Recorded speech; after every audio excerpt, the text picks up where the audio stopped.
नमस्कार, आप देख रहे हैं मोदी मुल्क और मुसलमान, साथ में आपके शिखा ठाकुर। मोदी सरकार में कई जन कल्याणकारी योजनाएं चलाई जा रही हैं और इन योजनाओं को लेकर के देश के मुसलमानों का क्या है सियासी मूड। प्रधानमंत्री मोदी के सबका साथ सबका विकास से कितने प्रभावित हैं मुस्लिम मतदाता, मुसलमानों तक कितनी पहुंची केंद्र सरकार की योजनाएं। भारत 24 आपके लिए लेकर आया है इन तमाम सवालों के जवाब। तो आइए शुरू करते हैं हमारा खास शो मोदी मुल्क और मुसलमान। एक तरफ अगर इस्लामी पढ़ाई हो रही है तो एक तरफ दुनियाई पढ़ाई भी बहुत ज़रूरी है। एक तरफ कंप्यूटर है तो एक तरफ कुरान है। तो ये इतना ज़बरदस्त, मैं तो ये सोचता हूँ कि माननीय प्रधानमंत्री मोदी जी के ये आइडिया इतना ज़बरदस्त आया कैसे। 6 बजे महिलाएं घर से बाहर नहीं निकल सकती थी, आज रात के 10 बजे तक बाहर निकल सकती हैं। प्रधानमंत्री जी मोदी जी के नेतृत्व में और योगी जी के नेतृत्व में आज बहुत कुछ मिल रहा है। इस तरीके का लाभ मोदी सरकार और योगी सरकार द्वारा दिया गया, मेरे हिसाब से किसी सरकार में नहीं दिया गया और सब एकदम खुशहाल जी। केंद्र की मोदी सरकार लगातार मुसलमानों को बेहतर बनाने के लिए, बेहतर समाज को स्थापित करने के लिए काम कर रही है। और उत्तर प्रदेश की बात करें तो उत्तर प्रदेश में भी बड़े पैमाने पर मुस्लिम समाज को आगे बढ़ाने के लिए काम किए जा रहे हैं। इसको लेकर हमारे साथ तमाम मुस्लिम समाज की महिलाएं बातचीत करने के लिए मौजूद हैं। और आप हमारा सबसे खास कार्यक्रम मोदी मुल्क और मुसलमान देख रहे हैं और मैं आपके साथ नीलेश चौहान हूं। मैडम, आपसे जानना चाहेंगे कि मोदी जी जो लगातार दावे करते हैं कि मुस्लिमों को हम आगे बढ़ा रहे हैं, उनकी दावों में कितनी सच्चाई है? सब सच्चाई है, अभी तक ये बताइए कोई सारी सच्चाई है। और ये है मोदी जी, हम लोग रामपुर से आए हैं क्योंकि 11 साल पूरे हो चुके हैं मोदी जी के उसको, और उन्होंने जो भी काम किया है कोई ऐसा नहीं किया कि मुसलमान के साथ कोई विश्वासघात हुआ हो। ठीक है, हर काम में सच्चाई है। जैसे 3 तलाक है, महिलाएं इससे बहुत खुश हैं। आयुष्मान कार्ड है, जो गरीब लोग थे आज सबका इलाज हो जाता है, पहले किसी का इलाज नहीं होता था। सब बेचारे गरीब लोग इधर से उधर वो होते थे, आज उन्होंने गरीबों के लिए इतना वो किया है। और 6 बजे महिलाएं घर से बाहर नहीं निकल सकती थी, आज रात के 10 बजे तक बाहर निकल सकती हैं। पहले घरों में तलाक दे दिया जाता था, बोलकर शौहर चले जाते थे। अब कितना बदला है मोदी जी की सरकार? बहुत ज़्यादा बदल गया इस टाइम। तो पहले से बहुत दिक्कतें आती थी, अब कोई भी दिक्कतें और महिलाओं को नहीं है। और लेकिन गरीबों के लिए बहुत ज़्यादा मदद है कि अनाज से भी है, हर चीज़ की सेवा है उनके लिए, विधवाओं के लिए भी है, सभी के लिए सेवा का मौका दे रहे हैं। बहुत अच्छा है। मोदी जी लगातार कह रहे हैं कि हम मुस्लिम समाज के महिलाओं को उनका घर देने का, छत देने का काम कर रहे हैं। क्या वाकई में ये लाभ आप लोगों तक पहुंच रहा है या राशन का लाभ पहुंच रहा है? हाँ, पहुंच रहा है। राशन भी मिल गया है, सब सुविधाएं हैं, सब काम सब सही बढ़िया हो रहे हैं। कहा जाता है कि मुस्लिम जो हैं मोदी जी के सरकार में सुरक्षित नहीं, आपको कैसा लगता है? हमें तो सही लगता है, सब सुरक्षित है, सब इंसान बंदे बढ़िया रह रहे हैं, सब कोई दिक्कत नहीं, कोई परेशानी नहीं। मोदी जी तमाम दावे करते हैं कि हम मुस्लिम समाज को आगे बढ़ाएंगे, खासतौर पर पसमानदा मुस्लिम को। कितनी सच्चाई है उन दावों में? पसमानदा मुस्लिम का इस समय सुकून से जी रहा। पसमानदा मुस्लिम ने सारे कोई भेदभाव नहीं है, जितने भी विकास हो रहे हैं सब निष्पक्ष होते हैं।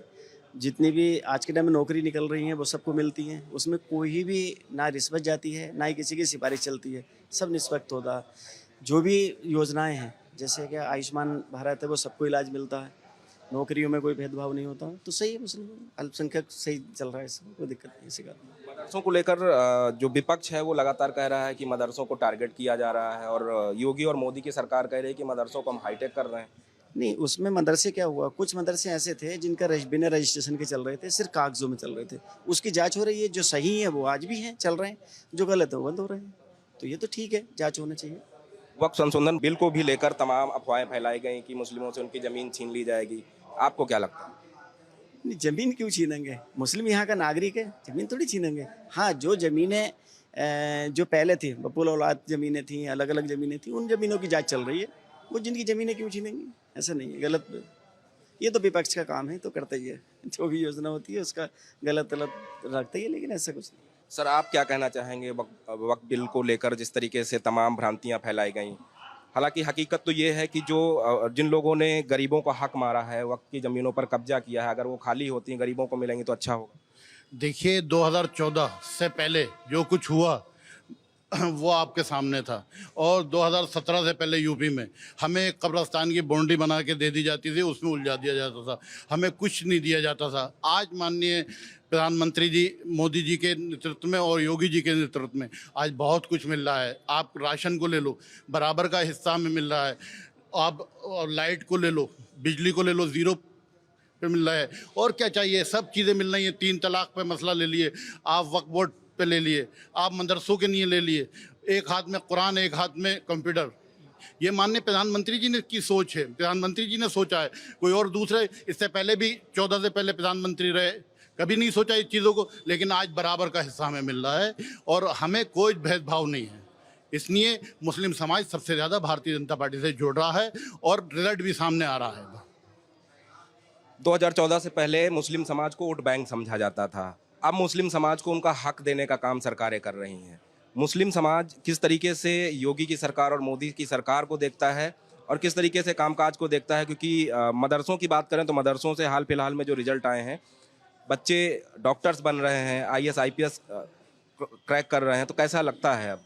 देखिए 2014 से और 2017 से पहले ही यूपी की आपको सारी चीज़ें पता थी। मैंने अभी आपको बताया कि कब्रिस्तान की बाउंड्री बना के, क्योंकि मैं उस क्षेत्र से आता हूँ जहाँ रामपुर से आज जो मुस्लिम समाज के लिए 18,000 आवाज़ हमारे रामपुर में बने हैं, तो 14,000 आवाज़ मुस्लिम समाज के बने हैं। वो बिना भेदभाव करके सिर्फ एक काय की 2 रुपए की फोटो कॉपी पे उनको 1-2.5 लाख रुपए का आवाज़ मिल गया, जिनने कभी ये सोचा नहीं था कि हम ठंडी छाए में बैठेंगे, हवा चलेगी हमारी। उस समाज आज उस समाज को बिल्कुल एक मकान मिला, पक्का मकान मिल रहा है, ऐसी योजनाएं, आज राशन उसको मिल रहा है। तो ये भारतीय जनता पार्टी ने किया है, लेकिन और पार्टियों ने नहीं किया। हमें सिर्फ बैग समझ के हमें यूज़ किया गया, बाकी हमें कुछ नहीं दिया गया। आपसे जानना चाहेंगे कि जब किसी भी समाज का युवा आगे बढ़ता है तो समाज बेहतर होता है। मुस्लिम समाज के युवाओं को लेकर जो सरकार काम कर रही है, क्या वाकई में उन तक लाभ पहुंच रहा है? बिल्कुल हकीकत है और इसमें कोई दोहराई नहीं, इसमें कोई शक नहीं है। और मुसलमान जितना लाभान्वित भारतीय जनता पार्टी माननीय प्रधानमंत्री मोदी जी के नेतृत्व में हुआ, मुझे लगता है कि अभी तक 70 सालों में किसी भी सरकार में नहीं हुआ। अपने आप में एक रोमांचक है और वाकई हम लोग बिल्कुल संतुष्ट हैं और बिल्कुल इस बात से हम लोग मुत्तफ़िक़ हैं कि हाँ, इस सरकार में एटलीस्ट कम से कम भाजपा सरकार की नीति हमें समझ में आती है कि कम से कम वो मुसलमानों के लिए कोई कर रही है लगातार। मतलब इसमें बताने की ज़रूरत नहीं है, जिस मुसलमान को लाभ मिला वो ऑलरेडी मिला है।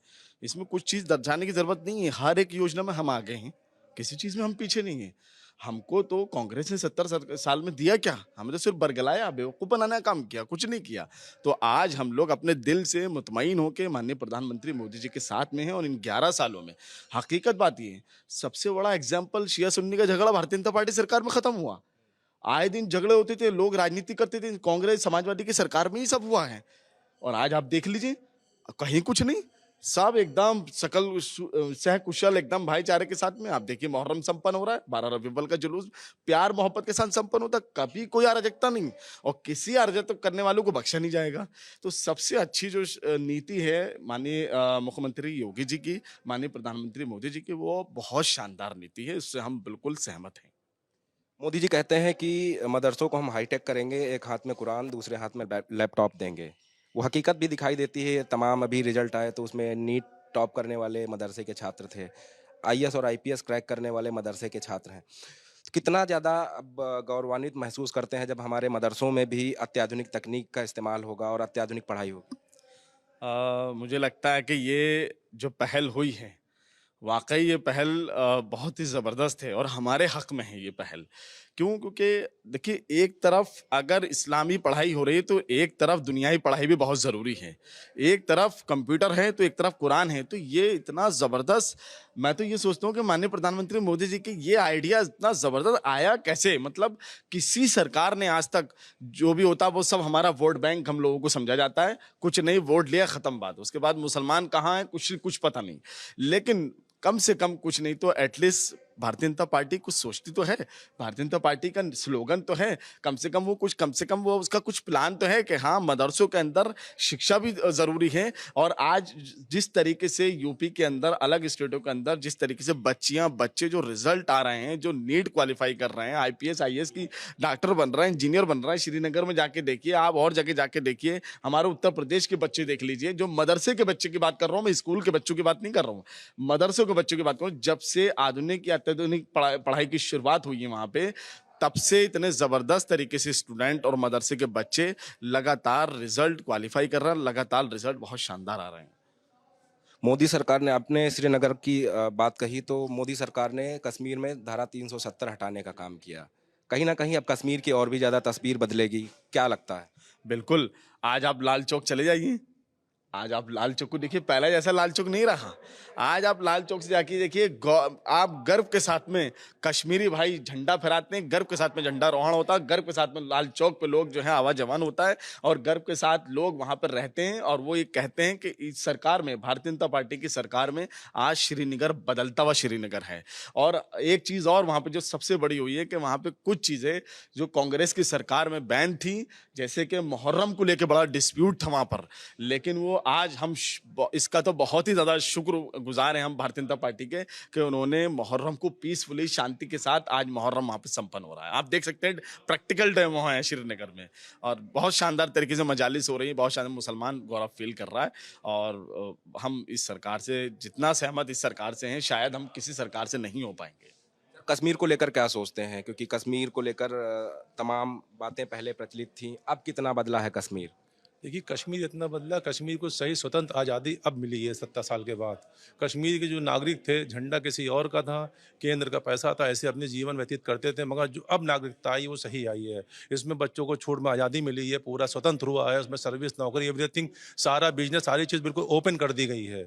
उसमें सारा एक देश एक राष्ट्र का जो नारा था, वो नारा कश्मीर तक हमारा जा चुका है। कश्मीर के युवा भी अब उत्तर प्रदेश आकर बताते हैं कि वहाँ तस्वीरें बदली हैं, क्योंकि पहले युवाओं को मौका नहीं मिलता था, अब मोदी जी ने उनको मौका दिया। पहले उसमें बंटवारे की नीति थी, बंटवारे की पॉलिसी थी, सब कुछ थी। अब सारा एक राष्ट्र, एक नीति, एक नियम, एक कानून, एक व्यवस्था, एक झंडा। तो उसके लिए सारी चीज़ों को अच्छे मौके मिले, सारा खुशी महसूस कर रहे हैं। अभी हम पिछले महीने कश्मीर गए थे, तो मैंने खुद भी देखा कि वहाँ का जो है किस तरीके से जो है टूरिज्म बढ़ा है और किस तरह सब चीज़ें हैं। अगर हमारा पड़ोसी देश थोड़ा सा इस सब चीज़ों को सोच ले तो हमारे पास शांति संपूर्ण हो चुकी है, मगर वो अपने विचारों को भटकाता रहता, जिसको लेके आए दिन इस तरह की घटनाएं हुआ करती, छोटी मोटी छुटपुट। आप क्या कहना चाहेंगे मोदी सरकार के कामकाज को लेकर? देखिए, मोदी सरकार में जो इन 11 सालों में जो काम हो गया है, जो भ्रष्टाचार मुक्त जो सरकार हमारे मोदी जी, डबल इंजन की सरकार प्रदेश में माननीय मुख्यमंत्री श्री योगी आदित्यनाथ जी जो चला रहे हैं, दंगा मुक्त उत्तर प्रदेश। इससे पहले सभी जानते हैं कि मतलब क्या हुआ करता था, सपा गवर्नमेंट में दंगे होते थे, महिलाएं हमारी असुरक्षित रहती थी, तो वो सब चीज़ें अब नहीं है। बाबा ने जो कहा था कि एकदम कानून व्यवस्था एकदम करेक्ट रहेगी, तो वो एकदम करेक्ट है, और सभी माफिया इस समय थर-थर काँप रहे हैं। मुहर्रम भी चल रहा है, कांवड़ यात्रा भी निकलने वाली है, जगन्नाथ जी की रथ यात्रा निकल रही है, कहीं कोई उपद्रव नहीं, कहीं कोई बवाल नहीं। कैसा लगता है सरकार ने जब इतनी अच्छी व्यवस्था की है कि सभी धर्मों का सम्मान करते हुए सभी अपना अपना आयोजन कर सकें? चाहे केंद्र हो या प्रदेश हो, ये व्यवस्था तो एकदम करेक्ट, एकदम परफेक्ट बनाई जाती है कि किसी तरीके का कोई विवाद ना होने पाए, किसी एक धर्म को या किसी एक समूह को, किसी को भी किसी तरह की भी कोई परेशानी का सामना ना करना पड़े, और ज़रा सा भी ना कोई बवाल हो, ना कुछ किसी तरीके का। और सारा जो त्यौहार हैं हमारे, सारे जुलूस है, मुहर्रम का हो या हमारी कांवड़ यात्रा हो, जगन्नाथ रथ यात्रा हो, तो वो एकदम सुख शांति के साथ, समृद्धि के साथ निकाली जा सके। मोदी जी ने कहा था कि हम पसमानदा मुस्लिमों को या पिछड़े हुए मुस्लिमों को हम उनका हक दिलाएंगे, बराबरी में लाएंगे, क्या वो काम हो रहा है? देखिए, मुसलमानों को, मैं पिछड़ों की और उनकी बात तो नहीं करूँगा, मैं ख़ास करके पूरे मुसलमान समाज की बात कर रहा हूँ। मुसलमान समाज को जो इस सरकार में जो योजनाएं प्राप्त हुई हैं, लोगों ने लाभ उठाया, हमारे बुज़ुर्गों ने, ख़ास करके हमारी मुस्लिम माँ बहनों ने जो जिस तरीके का लाभ मोदी सरकार और योगी सरकार द्वारा दिया गया, मेरे हिसाब से किसी सरकार में नहीं दिया गया, और सब एकदम खुशहाल जीवन जी रहे हैं। लगातार जो है मुस्लिम समाज को, चाहे वो राशन का लाभ हो या आवास का लाभ हो, सरकार की तरफ से उपलब्ध कराया जाता है। लेकिन इससे पहले सरकारों में हमने देखा था कि बिचौलिए होते थे, कहते थे कि भाई 20,000 दे दो, हम आवास दिला देंगे। अब क्या ऐसा है? नहीं, अभी की जो भी है डीबीटी के तहत जो भी लाभार्थी होता है, जो पात्र होता है, उसके अकाउंट में डायरेक्ट पैसा जाता है। बिचौलिए का सभी का समाप्त हो गया है, चाहे वो किसान सम्मान निधि से रिलेटेड हो या आवास योजना से रिलेटेड हो या जिला उद्यमी विकास योजना के हो, कोई भी चीज़ है आप डायरेक्ट करेंगे, बीच में दलाल या बिचौली का कोई काम नहीं रह गया है। डीबीटी के माध्यम से सभी को अकाउंट में पैसा पहुंचता है। तो एक प्रकार से दलाली वाला काम बंद हो गया जो सपा की सरकार में होता था। अखिलेश जी लगातार पीडीए करते हैं, कहते हैं पिछड़ा, दलित, अल्पसंख्यक। जब अल्पसंख्यक की बात आती है तो कहते हैं कि उनके साथ है, लेकिन उन्होंने क्या किया अल्पसंख्यकों के लिए? पीडीए का जो हम लोगों की तरफ से है कि एक पर्सनल डेवलपमेंट अथॉरिटी जो उन्होंने पीडीए का एक नारा दिया है, लेकिन हम लोग उसको कहते हैं पर्सनल डेवलपमेंट अथॉरिटी, यानी कि जो अखिलेश जी का अपना परिवार है वो सिर्फ अपने परिवार का विकास करते हैं, उनका नारा इसीलिए पीडीए है। और रही बात हमारे अल्पसंख्यक समाज के बारे में, देखिए हमारे जो माननीय दानिश आज़ाद अंसारी जी हैं वो भी एक पसमानदा समाज से आते हैं और हम लोग के एक रोल मॉडल भी हैं, स्पेशली मेरे तो रोल मॉडल है ही हैं और हम उनसे प्रेरणा भी लेते हैं। हमारी सरकार ने अल्पसंख्यकों से रिलेटेड बहुत सी योजनाएं लागू की हैं और जो इस समय धरातल पर चल भी रही हैं। इससे पहले वही मैंने आपसे कहा ना कि तेज पत्ता की तरह यूज करते थे, वोट लेते थे, लेकिन कोई भी ऐसी योजना नहीं मुसलमानों के लिए थी, चाहे वो आपका ट्रिपल तलाक की बात हो जो हमारी बहनों के लिए बहुत अच्छी बात रही हो, या अभी देखिए वक्फ का संशोधन का मसला जो चल रहा है, उसमें सबसे अच्छी बात है कि बहुत से ऐसे लोग जो कई सालों से काबिज हैं और मुस्लिम समाज के लिए कोई भी ऐसी काम नहीं कर रहे हैं वक्फ के द्वारा जो समाज के लिए अच्छा हो। एक प्रकार से अपना पर्सनल एजेंडा सेट किए हुए हैं जिस पे सरकार उस पर भी काम कर रही है। वादे किए गए कि हम धरातल पर मुस्लिम समाज को बेहतर बनाएंगे, बेहतर उनका समाज स्थापित करेंगे, वो वादे कितने ज़्यादा पूरे हुए? बिल्कुल काफ़ी हद तक चीज़ें हुई हैं, काफ़ी हद तक जो कहा गया था वो किया भी गया है। बहुत सारी चीज़ों में तरमीम बदलाव किए गए हैं, ऐसा नहीं है जो वो मुसलमानों के हक़ में हैं, मुसलमानों के हित में हैं। बहुत सारे कानून जो पास किए गए हैं वो कहीं न कहीं उससे एक खुशहाली आई है और कहीं न कहीं उससे एक ताकत मिली है और एक मजबूती मिली है मुस्लिम समाज को। और उम्मीद करते हैं आगे भी हम माननीय प्रधानमंत्री मोदी जी को ही प्रधानमंत्री देखना चाहते हैं, माननीय मुख्यमंत्री जी को, योगी आदित्यनाथ जी को, उनको एक बार फिर मुख्यमंत्री देखना चाहते हैं। तो हमें उम्मीद है कि आगे जितने भी ऐसे इदारे हैं जिसमें भ्रष्टाचार और लगातार उसके अंदर उथल कूद हुई है, तो हम चाहते हैं कि बिल्कुल उसमें सही किया जाए, करेक्शन किया जाए और आगे भी हम उम्मीद करते हैं भारतीय जनता पार्टी सरकार से कि मुसलमानों के हित में जो भी करेगी बहुत अच्छा करेगी, बहुत बेहतर करेगी। वक्फ संशोधन बिल की अगर बात करें तो विपक्ष ने तमाम भ्रम फैलाए कि वक्फ संशोधन बिल अगर लागू होगा तो ज़मीनें चली जाएंगी, लेकिन हकीकत ये है कि जब वक्फ संशोधन बिल लागू होगा तो उन मुस्लिमों को उनका हक मिल सकेगा जिन पर कोई दबंग मुस्लिम ने सेंधमारी की है या जबरन जो है वक्फ की ज़मीन पर कब्जा कर रखा है। देखिए वक्फ का मामला एक ऐसा मामला है कि हालांकि मैं तो किसी काबिल नहीं जो मैं वक्फ पे बोलूं, और हमारे ऊपर और बहुत सारे लोग हैं जो हमारे उलमा हैं, हमारे रहबर हैं जो वक्फ को पूरा लीड कर रहे हैं, देख रहे हैं। वक्फ देखिए, वक्फ असल में जो भी संपत्ति होती है वो अल्लाह की होती है। क्यों? क्योंकि हमारे यहाँ एक कॉन्सेप्ट है कि हमारे यहाँ कोई भी इंसान वो अपनी उसके पास जायदाद है या पैसा है या कुछ भी, तो वो अल्लाह के नाम पे वक्फ करता है, यानी वो किसी भी आदमी की नहीं होती, वो ज़मीन अल्लाह के नाम पे होती। उससे गरीब, मिस्कीन, पिछड़े, दबे कुचले लोगों के लिए मदद होती है। ऐसे इदारे बनते हैं कि जो यतीम बेवाओं की इसमें उनसे उनकी मदद मिल सके। तो ये जो भी इसमें प्रॉपर्टी होती है, जो भी इसमें होता है, वो सब अल्लाह के नाम पे होता है। इसमें कोई खुर्द-बुर्द नहीं किया जा सकता। अगर भाजपा सरकार, माननीय प्रधानमंत्री मोदी जी अगर इसमें करेक्शन करके, जैसे भ्रष्टाचार हो रहा है या जो लोग ऐसे हैं जो आज तक हमें पता ही नहीं चला, मुसलमानों को ही पता ही नहीं चला कि वक्फ की कमाई कितनी है। हकीकत बात है, आज तक हमें कभी ये पता ही नहीं चला कि साल की कितनी इनकी इनकम होती है वक्फ से और इसका ऑडिट कब होता है, क्योंकि हमें हमारे लोगों ने जो वक्फ काबिज रहे उन्होंने सिर्फ अपने ही घर भरे और हमें कभी बताया ही नहीं। और वक्फ संपत्ति हमारी जब हम लोग हैं उसमें और अल्लाह के नाम पे वो संपत्ति है, तो यकीनन हर एक मुसलमान को पता लगना चाहिए कि उसमें ऑडिट कब हो रही है, उसकी इनकम कितनी है। लेकिन अगर माननीय प्रधानमंत्री मोदी जी से हम यही आग्रह करेंगे कि अगर इस तरह का कोई भ्रष्टाचार है या कुछ भी है या कोई ऐसा आदमी बैठा है वक्फ में जो चोरी कर रहा है, उसको निकाल के बाहर करें और जो भी इसमें करेक्शन है वो सही से करें। और क्योंकि ये वक्फ हमारे अल्लाह के नाम पे होता है, तो इसमें हम यही चाहेंगे कि वक्फ हमारी संपत्ति वो हमारे गरीब, मिस्कीन, बेवाओं के काम में आती है। सर, आपसे जानना चाहेंगे, मोदी सरकार कहती है कि मुस्लिम समाज को हमने आयुष्मान कार्ड दिए ताकि वो बेहतर इलाज करा सकें, राशन की व्यवस्था करा रहे हैं, आवास की व्यवस्था करा रहे हैं। क्या वाकई में ये सारी योजनाएं आप तक पहुंच रही हैं? देखिए, आयुष्मान कार्ड की जहाँ तक आपने बात की है, तो आयुष्मान का लेटेस्ट डेटा अभी हमारे पास आया है। तो मैंने अभी आयुष्मान का डेटा एनालिसिस किया, तो उसमें कम से कम 100 में 30 से 45% ऐसे हमारे मुस्लिम परिवार लाभान्वित हैं जो कि मुस्लिम हैं। तो हम कभी कतई कह ही नहीं सकते कि हमारी माननीय प्रधानमंत्री मोदी जी की सरकार ने किसी वर्ग विशेष को या जाति विशेष को या धर्म विशेष को लेकर कार्य किया। आयुष्मान जीता जागता नमूना है। उसमें सबसे बड़ी बात है जिसमें कार्ड का क्रियान्वयन किया जाता है, कभी उसमें धर्म, जाति और रिलीजियस को पूछा ही नहीं जाता।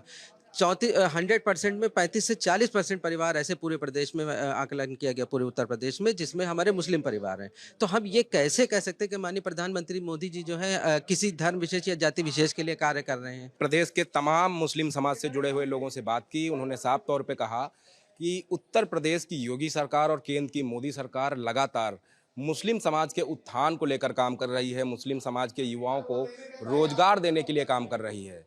तो कहीं ना कहीं मुस्लिम समाज मोदी सरकार से पूरी तरीके से संतुष्ट है और इसीलिए बड़े पैमाने पर मुस्लिम समाज के जो लोग हैं वो मोदी और योगी के साथ जुड़ रहे हैं। ब्यूरो जर्नलिस्ट रोशन यादव के साथ नीलेश चौहान, भारत 24, लखनऊ।